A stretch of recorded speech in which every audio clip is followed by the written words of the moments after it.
Bismillahirrahmanirrahim.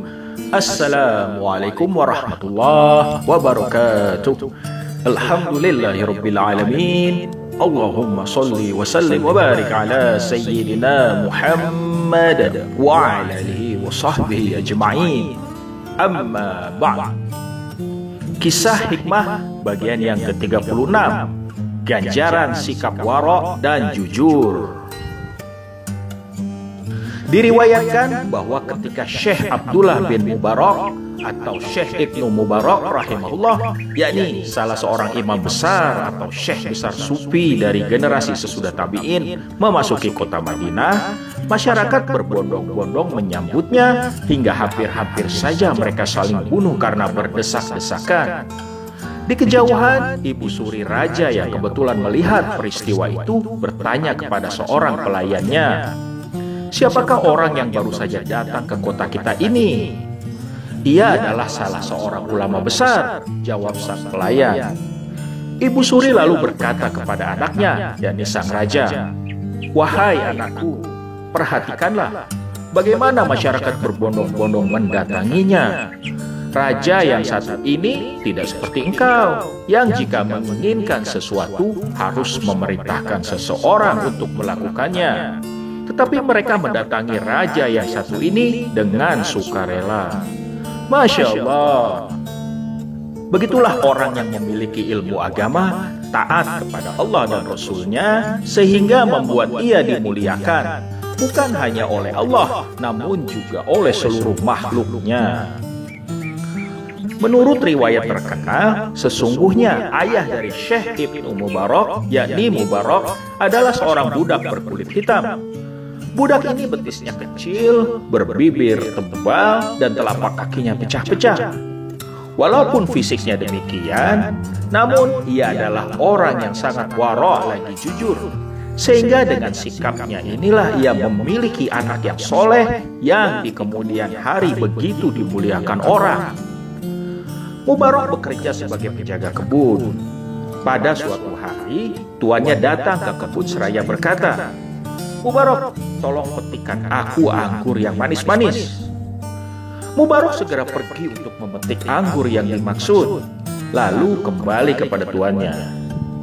Setelah memakan anggur tersebut, tuannya pun kemudian berkata, "Mubarak, bagaimana kamu ini? Anggur yang kau bawa ini masam rasanya. Kataku, aku mau anggur yang manis."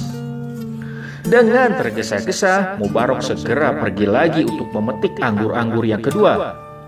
Namun setelah tuannya memakan anggur tersebut, kembali tuannya sangat kecewa dan berkata, "Bagaimana kamu ini? 2 kali aku suruh memetik buah anggur yang manis, 2 kali pula engkau petikan aku anggur yang masam. Wahai Mubarak, bukankah engkau telah 2 tahun bekerja di perkebunanku ini?"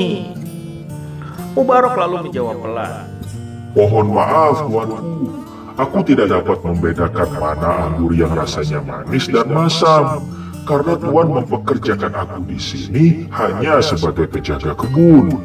Dan sejak itu, aku belum pernah sekalipun mencicipi buah anggur, walau hanya sebutir saja. Lalu bagaimana mungkin aku dapat membedakan anggur yang manis dan masam?" Tuannya tertegun mendengar jawaban ini. Ia tampak seolah-olah memikirkan sesuatu. Setelah itu, ia pun pulang ke rumah. Dikisahkan, pemilik kebun yang kaya raya ini memiliki seorang anak gadis yang sangat cantik. Banyak para saudagar kaya dan tampan telah melamarnya, namun pemilik kebun ini selalu menolak. Sesampainya di rumah, ia pun berkata kepada istrinya, "Wahai istriku, aku telah menemukan calon suami untuk anak gadis kita." "Siapakah dia?" tanya istrinya. "Mubarak, budak yang menjaga kebun anggur kita itu," jawab suaminya. "Apakah aku tidak salah mendengarnya? Masa putri kita yang cantik akan kamu nikahkan dengan seorang budak hitam yang tebal bibirnya? Kalaupun kita rela, belum tentu anak kita sudi menerimanya, jawab istrinya lagi. Suaminya lalu berkata, coba saja sampaikan maksudku ini kepada anak kita. Aku lihat budak itu sangat waro dan jujur serta takut kepada Allah Ta'ala. Maka segeralah sang istri pemilik kebun itu pun pergi menemui anak gadisnya seraya berkata, wahai putriku, ayahmu akan menikahkan kamu dengan seorang budak yang bernama Mubarak yang menjaga kebun kita itu. Dan ibu datang untuk meminta tanggapanmu, nak. Ibu, jika kalian berdua telah menyetujuinya, maka tidak ada alasan bagiku untuk menolaknya. Siapakah yang mampu memperhatikanku dengan tulus daripada kedua orang tuaku sendiri?